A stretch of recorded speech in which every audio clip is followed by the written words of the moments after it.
Matrix पर study करते करते हम मैट्रिक्स के मल्टीप्लिकेशन तक पहुँचे थे। इससे पहले हमने एडिशन, सब्ट्रैक्शन और स्केलर मल्टीप्लिकेशन के बारे में जान चुके हैं।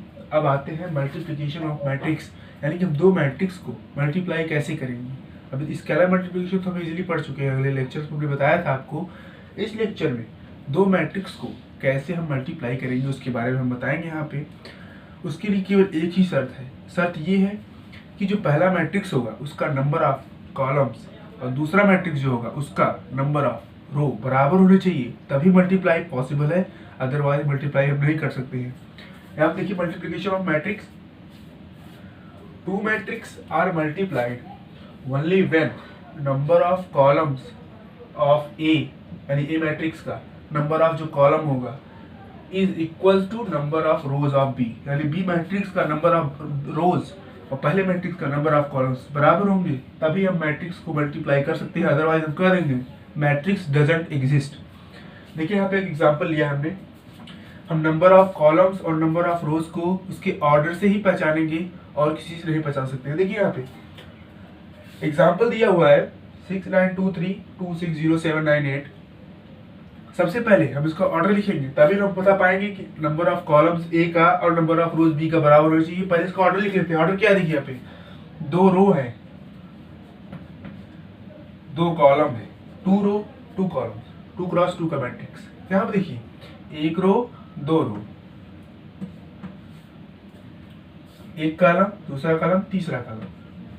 सर देखिए number of columns of A, number of columns, columns क्या है 2 है, कॉलम्स 2 है इस मैट्रिक्स का, पहले मैट्रिक्स का, इज इक्वल्स टू, इक्वल होना चाहिए किसमें, rows of B, B matrix का रो कितना है 2 है। देखिए 2 और 2 क्या हो गए, इक्वल हो गए। इसका मतलब हम अब इस मैट्रिक्स को मल्टीप्लाई कर सकते हैं। देखिए इसका आंसर का है, कितने ऑर्डर का आएगा वो हम बता सकते हैं। देखिए जो बचा हुआ है 2 into 3, यानी जो मैट्रिक्स आएगा उसका ऑर्डर 2 into 3 होगा मल्टीप्लाई करने के बाद। अब हम मल्टीप्लाई कैसे करेंगे उसके लिए हम आपको बता देते हैं। देखिए यहाँ पे सबसे सिंपल है, पहला रो, ये पहला रो हर एक कॉलम से मल्टीप्लाई होगा, ठीक है, पहला रो हर एक कॉलम से मल्टीप्लाई होगा। देखिए कैसे, यानी कि a into b ये हम निकाल रहे हैं, राइट। 6 का मल्टीप्लाई 2 में, 6 2 जा 12, बीच में प्लस का साइन, अभी ये वाला कॉलम रो पूरा खत्म नहीं हुआ है। अभी 9 का 7 मल्टीप्लाई होगा, 9 7 जा 63। देखिए पहले रो का मल्टीप्लाई पहले कॉलम में हो गया, अब पहले रो का ही मल्टीप्लाई दूसरे कॉलम में करेंगे। देखिए 6 6 जा 36 प्लस 9 9 जा 81, ठीक है। अब दूसरे का भी हो गया, अब तीसरे, पहले रो का तीसरे कॉलम के साथ दूसरे मैट्रिक्स का जो है, यहाँ पे देखिए 6 0 जा 0, 9 8 जा 72, ये लगा दिया, ठीक है।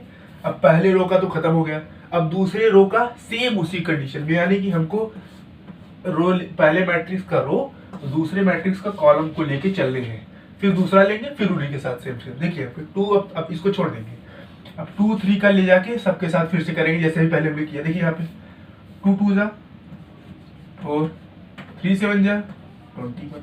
अब इसका, अब इस 2 3 का दूसरे कॉलम में होगा, 6 2 जा 12, 3 9 जा 27, 2 0 जा 0, 3 8 जा 24। अब हम इसको फिर से ऐड कर लेंगे जैसे सिंपली ऐड करते हैं। देखिए 5 सॉरी 7 7 11 72 25 39 24। अब इसका ऑर्डर बताइए, ऑर्डर क्या है, देखिए 2 रो है 3 कॉलम है, ये देखिए 1 2 3 कॉलम्स है, यानी कि 2 into 3 हमारा आंसर। देखिए रो मिल गया था, आंसर क्या आएगा 2 into 3 का ऑर्डर, ठीक है।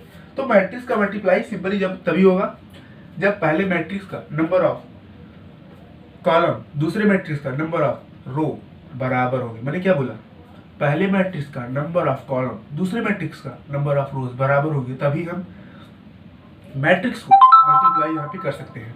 अब देखिए एक और एग्जांपल लेते हैं सिंपली, 1 2 3 2 3 4। ऑर्डर बताइए इसका, एक रो है,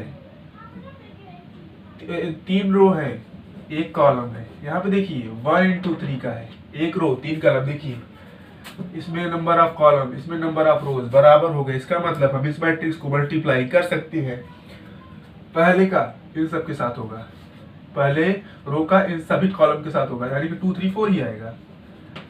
फिर इसका 2 का होगा, 2 2 जा 4, 2 3 जा 6, 2 4 जा 8। 3 का होगा 6 9 12। ऑर्डर देखिए 3 इंटू 3 का बचा हुआ जो है वही आएगा। देखिए 3 बचा हुआ है यहाँ से, 3 बचा हुआ है यहाँ से, यानी कि 3 इंटू 3 का ऑर्डर आएगा। मैट्रिक्स का मल्टीप्लिकेशन ऐसे ही कर सकते हैं। आई होप ये समझ में आया होगा। इसके बाद आपको ट्रांसपोज ऑफ मैट्रिक्स बताया जाएगा। So thank you guys.